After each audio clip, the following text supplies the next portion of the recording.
Hardest grinds in WoW. You know what number 1 is? The Gold Shire Inn on Moonguard.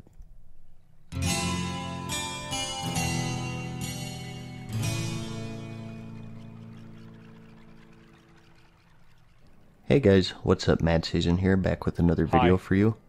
A criticism you hear about Legion quite often is that it's very grindy. That's very with true. Titan forging, artifact power, and legendaries to name just a few. Well, in response, I thought... You don't know what you have till it's gone, don't you, boys? I mean, wasn't that beautiful? I mean, it's better than the neck. I'll say that for sure. It's a lot better than the fucking neck. Well, in response, I thought it would make for a fun series to take a look at the hardest grinds throughout the game's history. Mainly reputation, but also some more unconventional stuff thrown in there as well. Okay. And before we begin here, when I say hardest, I really mean the most time consuming for the most part. A lot of the grinds in the game aren't really hard in the sense of killing tough enemies, but rather they're hard in the sense that they're hard to complete because they take so long. As many of you may have guessed, I think the most appropriate place to start are the reputations tied to the Insane title. For this one, you originally had to raise your reputation to Exalted with Southern factions and another one to Honored. For the most part, I'll try to stick to the pre-nerf. Just a second here. My 3 donos didn't get the message written, and wanted to ask if you knew if there's a Demon Hunter on the original box of WoW. Yeah, I knew that, man. I have the original box of WoW. Thank you. Stuff, since this is a video about the hardest grinds after all. A lot of this has been made easier over time, so note that this isn't a guide by any means. If that's what you're looking for, you're in the wrong place. There might be some useful bits of information here and there, but like I said, I'll be talking about the pre-nerfed state a lot, so a lot of this information will be out of date from the current game. It really did.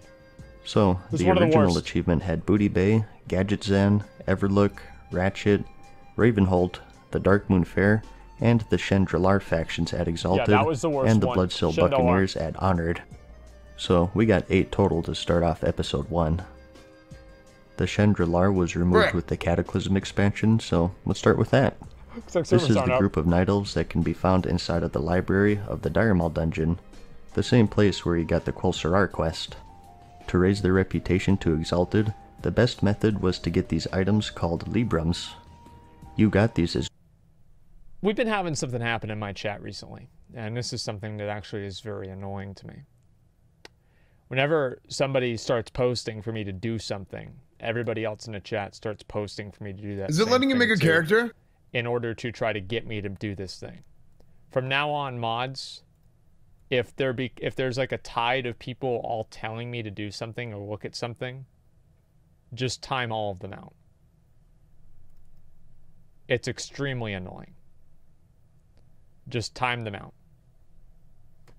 Like I don't like it. It's annoying. It's obnoxious. It's just I don't know. It's like having a bunch of like just really annoying kids asking the same shit over and over. So yeah, just time them out for doing that. Like people are like spamming for me to do a certain thing.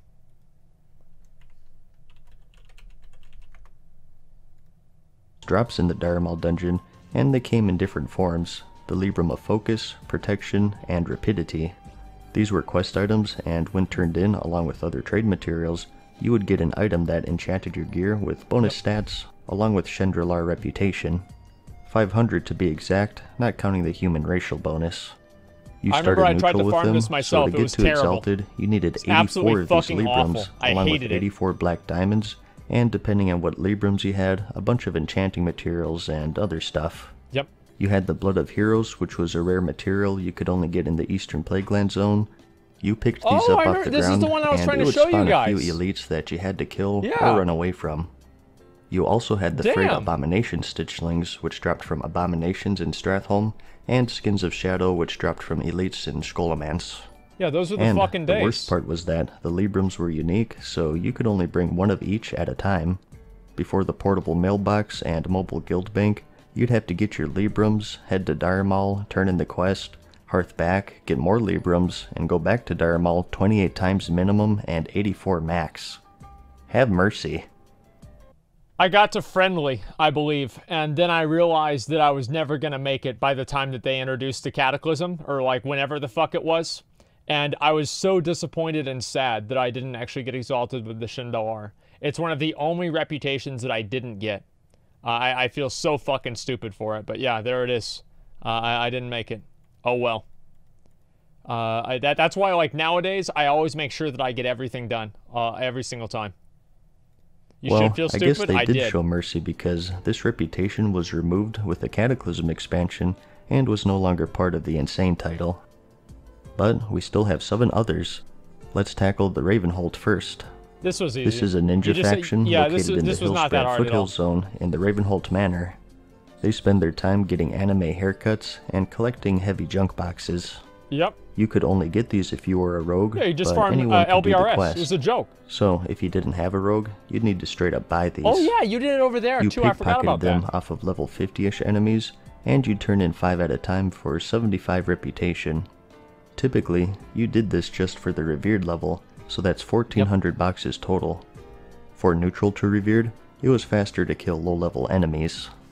There's an enemy rogue faction called the Syndicate, and if you killed them, you got 5 rep per kill, so that was around 4,200 kills total. You would farm this. Generally, it was you'd farm this in the that one place in Arathi Highlands. I remember I would do this all the fucking time. I even did it on stream back in the day whenever I was originally farming this. Faster, but it really depended if others were farming there as well. Regardless, though, very time-consuming. Next, we have the Bloodsail Buccaneers. Ah, come on. This is the enemy pirate faction found in the Stranglethorn Vale Zone. This was easy. How did you raise their reputation? Well, you killed your allies, of course. The strategy was to basically murder everything in the Booty Bay questing hub, and they would give you some reputation with the Buccaneers. The amount of kills did vary. The minimum amount of work was starting at 0-3,000 as hostile with the Buccaneers, but it was pretty common for people to start this grind after doing all of the quests in the zone, which would give you reputation with Booty Bay, but decrease your rep with the pirates. So for most people, they actually started way in the negative at the hated reputation level, which needed 36,000 points to get out of. And you would not only be hated by the faction, but also the players, since people have a hard time getting quests from dead NPCs. Yeah, there's that too. But as long as you persevered and committed some goblin genocide, you would eventually reach Honored after, in some cases, thousands and thousands of kills. Yep. As a reward, you got progress towards the title, a nifty set of clothes, and even a quest that gives you a pirate hat. The reason why the achievement stopped at Honored and not Exalted was because, up until a patch, most of the NPCs stopped giving reputations at that point. So realistically, that was the cap. There was, however, a single goblin in the entire game that gave you reputation. I think this should be #1. I really can't think of any other fucking reputation right now that would be harder than this one. Listen to this. This is how you got exalted with the Bloodsail Buccaneers. Reputation past Honored. His name was Jazric, and you could find him in the Badlands zone. You would have to re-kill that guy. He actually gave 1 reputation per kill, and had a 7-minute respawn timer, probably making the reputation the most hardcore to max out. Yep. Although, there was no real point in going past Honored. Now, you might say that it doesn't count since no one actually did it, right? Let's be real here. Come on, this is the internet.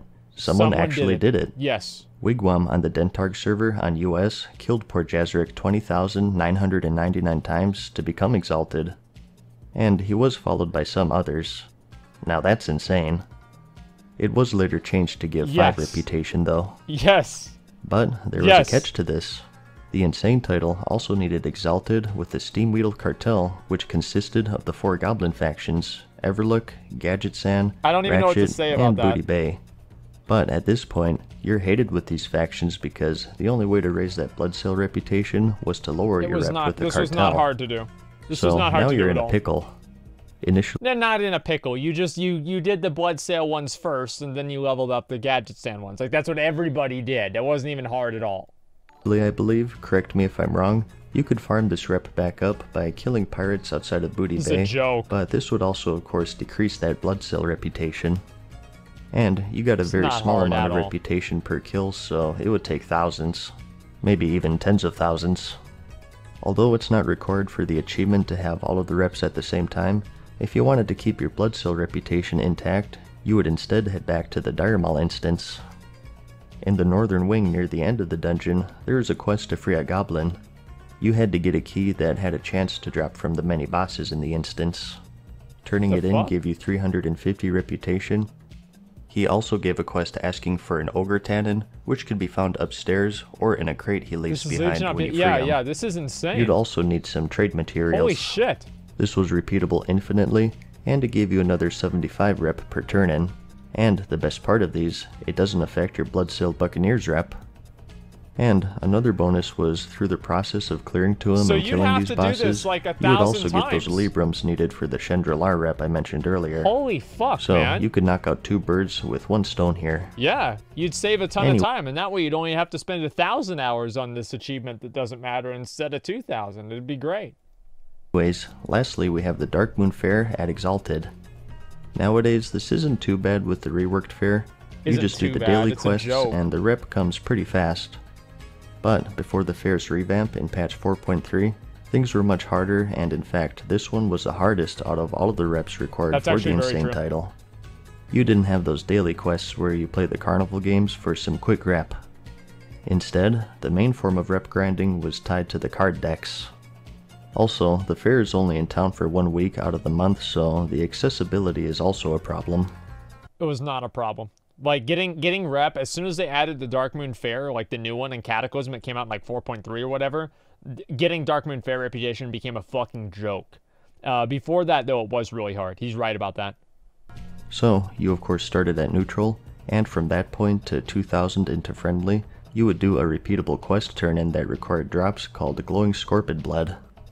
You got this from the Silithus zone, and you turned in 10 at a time for 250 rep each from neutral to 2000 into friendly.